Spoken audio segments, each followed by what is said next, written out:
Garlic, green chilli, ഷാലറ്റ്, കർലിക്സ്, പിന്നെ herbs വേണം. ഹേർബ്സിനായിട്ട് നമ്മളെ കറുകപ്പട്ട, ഗ്രാമ്പു, ഏലക്ക, റെഡ് ചില്ലീസ് ഇതൊക്കെ, പിന്നെ ഏലക്ക പൊടിയുണ്ട് കുറച്ച്, പിന്നെ ഇത് ബോൾഡ് ചെയ്ത് ഹാഫ് ബ്ലാഞ്ച് ചെയ്ത വെജിറ്റബിളാണ്, ഹാഫ് ബോൾഡ് വെച്ചതാണ്. ഇത് തേങ്ങയും മഞ്ഞപ്പൊടിയും കൊണ്ട് പേസ്റ്റ് വെച്ചത്, തേങ്ങയും മഞ്ഞപ്പൊടി. പിന്നെ കോക്കനട്ട് മിൽക്ക് വേണം, കോക്കനട്ട് ഓയിൽ വേണം, സോൾട്ട് വേണം, ബ്ലാക്ക് പെപ്പർ വേണം, ഗരം മസാല വേണം, മഞ്ഞപ്പൊടി വേണം.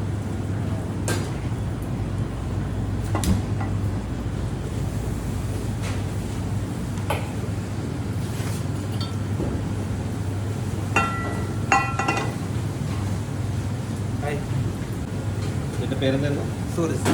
സൂരജ്. സൂരജ്. എവിടെ നാട്? ട്രിവാൻഡ്രം. എവിടെ? കല്ലമ്പലം. കല്ലമ്പലം. അതെ, ഞങ്ങളിവിടെ കാഞ്ഞിരംകുളം നെയ്യാറ്റിൻകര.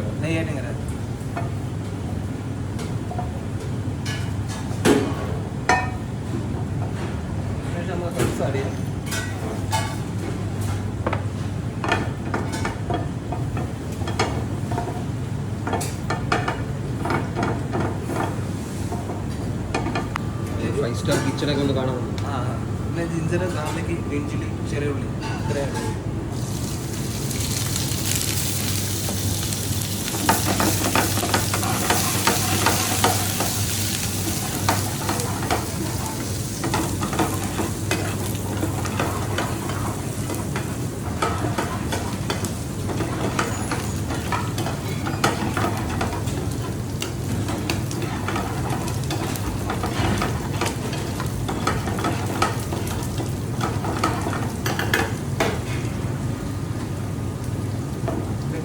ബോയിൽ ചെയ്ത് വെച്ചിരുന്ന വെജിറ്റബിൾസ്.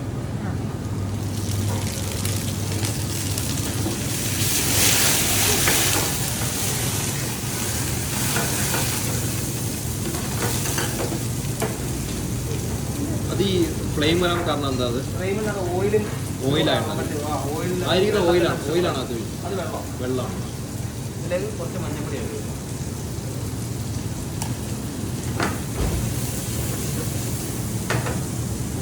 വെള്ളം.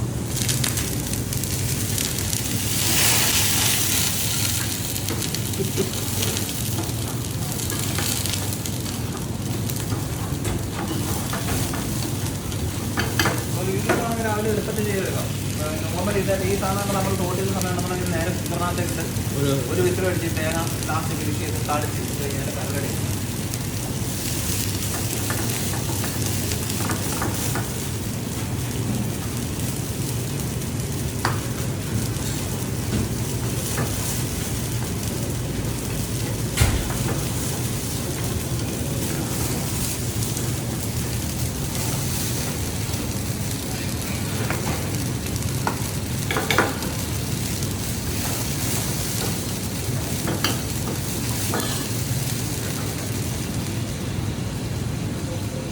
കോക്കനട്ട് പേസ്റ്റ് ചേർക്കുക.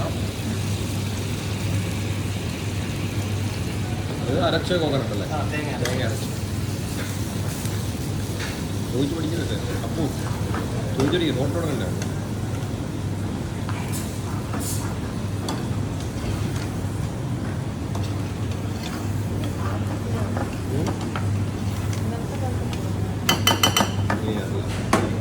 കുറച്ച് ഏലക്കാപ്പൊടി, അതുപോലെ കുറച്ച് കുരുമുളക് പൊടി, ഒരു നുള്ളു ഗരം മസാല പൊടി.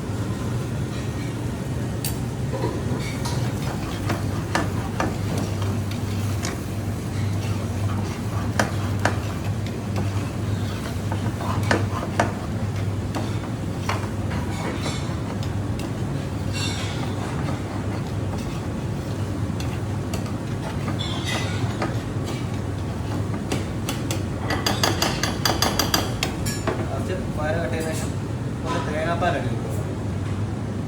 അത് റിച്ച്നെസ്സിന് വേണ്ടി. തേങ്ങാപ്പാൽ ആഡ് ചെയ്തില്ലെങ്കിലും പ്രശ്നമൊന്നുമില്ല. ഇത് ആഡ് ചെയ്യുമ്പോഴത്തേക്ക് നല്ലൊരു റിച്ച് ഫീൽ വരും. ഓഫ് ചെയ്തില്ല. തേങ്ങാപ്പാൽ ഒഴിച്ച് കഴിഞ്ഞാൽ പിന്നെ തിള വരാൻ പാടില്ല.